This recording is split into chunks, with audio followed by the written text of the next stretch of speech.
So, who wants to do some fantasy booking? Me too.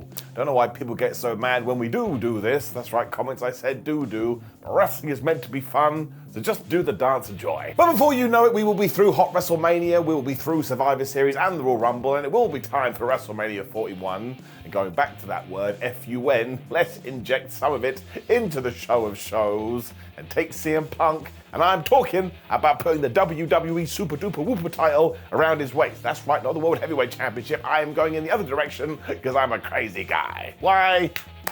Here's why. Not why I'm a crazy guy. We're getting into the Punk stuff.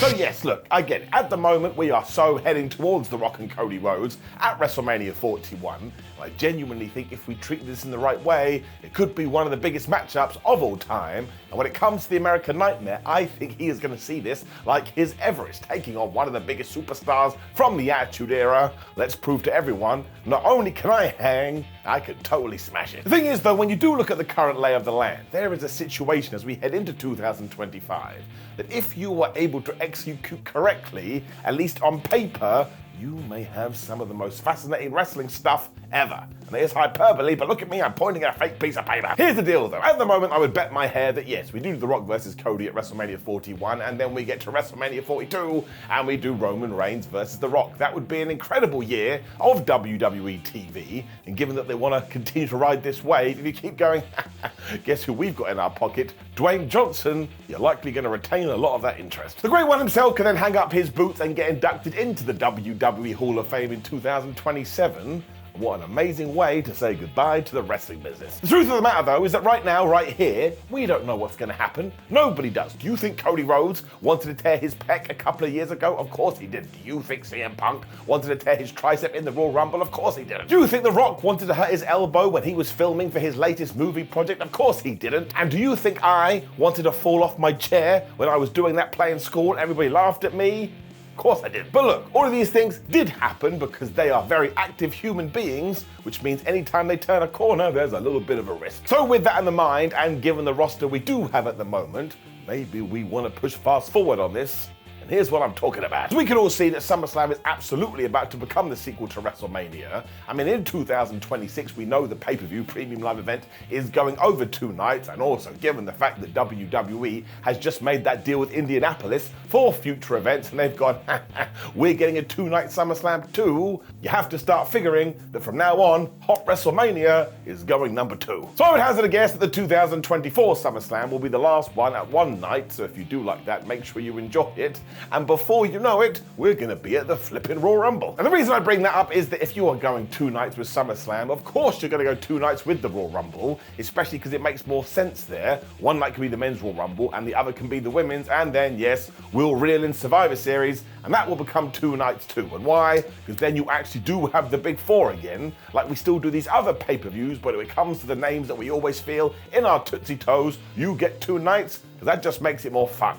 Apparently, I don't make the rules. This does bring us to next year though, and wouldn't you know it, when we get to the Royal Rumble, which is now the 1st of February, we have moved it out of January. It is going to be the first big show, courtesy of WWE, when they arrive on Netflix. Who would have thunk it? So it sounds to me like we better have something big in our pockets for that, and honestly, what is bigger than The Rock versus Cody Rhodes? I mean, we've already talked about this, but yeah, I'll give you a few seconds. That's right, you came up with nothing. It will be for the WWE title as well, which gives it extra aplomb, and if we do rewind a few months and go to Survivor Series, once again, it certainly feels like we're going to have Bloodline versus Bloodline. This is where we can light a fire under the story asses, whatever that means. And surely, it also ties into the fact that Solo Sikoa, around that period, will reveal, hey, you know this we that I have kept referencing? Well, the we ain't just me, but it's me and The Rock. I did it for him. It means at that juncture he'll be back involved anyway, which will piss off Roman Reigns, because he'll be like, oh my gosh, I left the company for a while, and that's what you did. Go back to the Royal Rumble. We're doing Cody Rhodes versus The Rock for the WWE title. Who the hell knows what's going to happen when the Tribal Chief does get involved? He screws over his cousin, he screws over his family member. That's when Cody gets the win. He walks away going, ha ha, I beat you, Rock, goodbye. And let's not pretend that WWE wouldn't do that, because they love shenanigans. See the main event from WrestleMania 40, but it also means, what have we we just set up for Mania 41. I mean, say it with me like we are friends, Roman Reigns versus The Rock. It also means on that same night we can cause a massive fuss, because who can go and win the Royal Rumble? You already know, you little chickadees, CM Punk. It does get a little bit murky here though, because yeah, at some point we do have to do that match between CM Punk and Drew McIntyre. And really, if we're living in a perfect world, we should do a few of them. And if Drew ain't the world champion for at least one of them, well, I will stare off into the abyss and ask, what the flub is the point? Well, I'll tell you the flub, because McIntyre can win one, Punk can win one. When the title is finally on the line, Drew McIntyre can keep it, that's right. It also means he would go 2-1 up in the feud, but that doesn't matter, because by WWE logic, which they've shown after the last 20 years, because you know he's about to go and win the Royal Rumble, that's CM Punk, and challenge Cody for his WWE title at WrestleMania, well, it don't matter. Even though he's down on his laurels here, he's about to go higher than ever. I just think you're going to cause so much chaos that people are going to be desperate to see this, because you will on one night be promoting Cody Rhodes versus CM Punk, and the next night you'll be promoting The Rock versus Roman Reigns. I mean, think of the promos we are not going to be able to handle. I think at that stage too, you can go and have CM Punk win the WWE Championship too, because he's that guy. And you're already shouting at me, but Simon, CM Punk's meant to be a babyface. And my odd rebuttal to you would be, no, he's not. Punk's just Punk. But he sort of shifts depending on who he is facing, and he has this core of a fan base that is so dedicated to him, he could go out there and do the most dastardly of acts, and they're still gonna support him. And others will be devastated, of course, because, oh my gosh, what happened to Cody? That sounds like good shib to me. You could even have CM do something absolutely horrible, so he is saying, I am going heel here, and that way you are protecting the American Nightmare too. And let's face it anyway, that is where Punk shines the brightest. Nobody as good as winding his people up as one CM Punk. Now, I totally understand if you'll come back to this is Simon, it's just way too much. But you know where I stand with this. I've told you time and time again. Eventually, I'm gonna be dead, and I don't want to wait around till that. I want to get into the good stuff, and I want to get into it now. I'm impatient. If nothing else, it actually sums up where WWE is at the moment, because they could take all of these stories and actually elongate them out over a year, and it would still be just as good. So if you want to do the fast option, you can. If you want to take your time, you can. And eventually, the fans are going to win because we're going to get it. I mean, Punk has to feud with everyone anyway because he has prodded the bear, but do not forget this. At his first WrestleMania, being in the main event and winning that version of the WWE title, well, that's some special sauce. Plus, if you really wanted to, going back to the other side, you could have Roman defeat Drew McIntyre for the World Heavyweight Championships when you do The Rock versus Roman Reigns. Sure, that belt is on the line too. It's wrestling, damn it, do whatever you want. That match and program would be fascinating too, because Drew would be the bad guy and Roman would be the good guy. It's going to be 2019 all over again. Reigns has also never held that version of the championship, and when you do look at the head of the table, he feels like a guy that wants to add to his CV, he wants to tick the boxes, and he wants to expand on his records.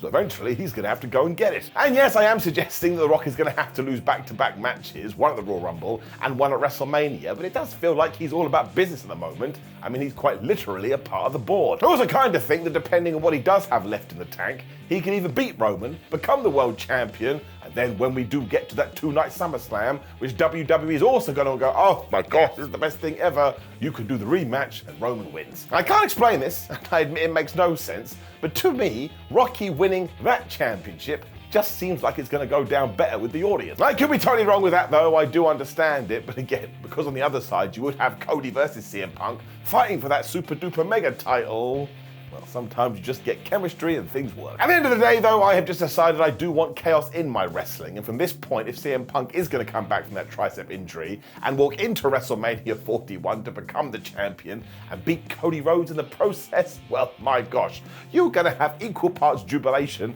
and equal parts internet meltdown. I don't want to let you into my secret. That's a very good recipe for content. I've also learned in 2024 and 2023 and 2022 that having that balance is actually good for your product because it does get so many people talking, but also sends certain individuals nuts.